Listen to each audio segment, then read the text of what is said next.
The lawyer for outgoing U.S. President Donald Trump, Rudy Giuliani, has disputed the outcome of the election count in Pennsylvania and the wider result. This after Democrat Joe Biden won the presidency following a bitter election campaign. Trump is yet to concede and has not spoken publicly since his defeat was announced. The result makes Trump the first one-term president since the 1990s. Meanwhile, the European Union and NATO leaders have congratulated President-elect Joe Biden and Vice President-elect Kamala Harris, calling for stronger cooperation between the country and the European community. For an update, we now cross live to our correspondent there, Lucy Hough, joins us live from Brussels. A very good morning to you, Lucy, at least from our side. Well, it's noon here. How is Biden's victory being celebrated in the EU community, and how will it impact trade between the US and the EU community?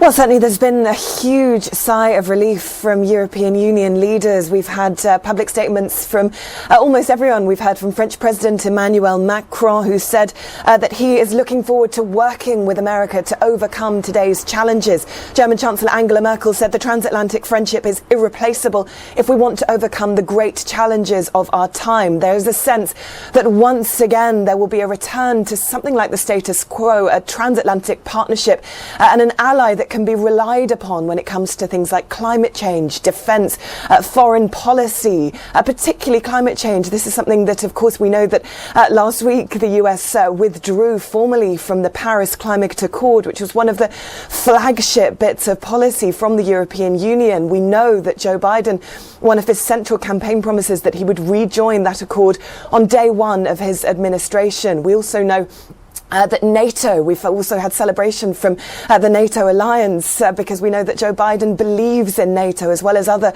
multilateral organisations. In terms of trade, of course we've seen an unbelievable sort of tit-for-tat trade war in the last few years under President Trump.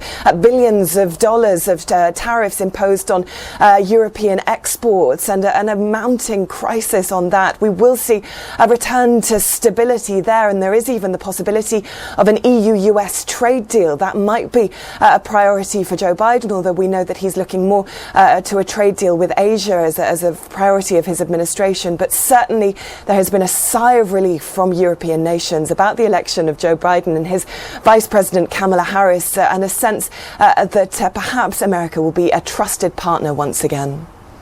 So President Trump and his lawyers, as I said in the introduction, insisting that this process is not complete and that the president and vice president-elect have not been certified. How does this impact the way the EU is interacting with an event that is already being celebrated in the US?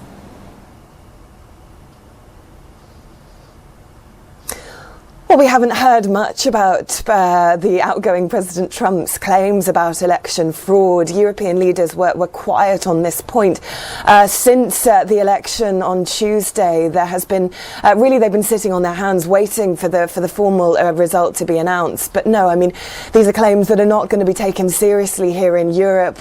I don't think President Trump will be missed at all. There have been clearly, this has been a difficult period with the EU-US relations at perhaps their lowest ebb in modern history, with President Trump's unilateral withdrawal from the NATO alliance, threatening to withdraw from the Paris Accord, threatening NATO, being a hard line against France and Germany about increasing their defence spending. It has been a deeply problematic and turbulent period. So we know that European leaders were quietly hoping for a Joe Biden administration and for a return to stability. These claims have not been met with much response here, and there has been praise for the American democratic system. We heard from the EU's chief spokesperson, Eric Mummer, on Thursday, who said that he trusted in the American democratic process, which has been in place for longer in part than parts of Europe, and that they would trust that that process would be followed through. So no, these claims have not been met with much response, and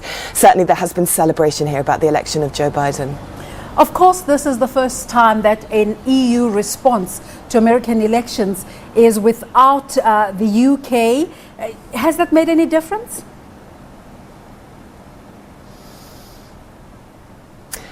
Well, certainly the UK statement has been somewhat more muted. You know, we know that Boris Johnson and President Trump enjoy something of a closer relationship. There seem to be sort of partners across the Atlantic with a similar worldview. Of course, that crucial year of 2016 when we saw the Brexit vote and then subsequently the election of President Trump, they are perceived to be something like ideological allies. The statement from Boris Johnson, the UK Prime Minister, has been slightly more muted than what we're seeing from leaders here in Europe. We know, of course, that in terms of Brexit, it was sort of in Boris Johnson's interest to see the election of President Trump, because we know that President Trump prioritised striking a trade deal with the UK, and that was perhaps a greater possibility under that administration. Now that we have President Biden, who is known to be an internationalist, he is very much pro the European Union. He also has Irish descent, so we know that he will not support any deal that undermines the Good Friday Agreement, and particularly that crucial bill from the UK Prime Minister Boris Johnson that undermines some parts of the withdrawal agreement that was signed at the end of last year. Joe Biden has already made public statements about that arrangement, saying that he will not support anything that undermines the Northern Irish peace process. So certainly this is a trickier avenue, and it does make the possibility of a deal between the two sides more likely at this point. And we know that after it became clear that Joe Biden was on track to win the election, that Boris Johnson was on the phone to his counterpart at the European Commission, Ursula von der Leyen, ensuring that process will be expedited, with the talks due to continue next week. So it does appear more likely that a deal will now be struck now that we have a Biden administration in the White House. But yes, a somewhat different tone between the UK and the European Union. Lucy Hough, thank you so much for that update as we look at different reactions to the results in the US election.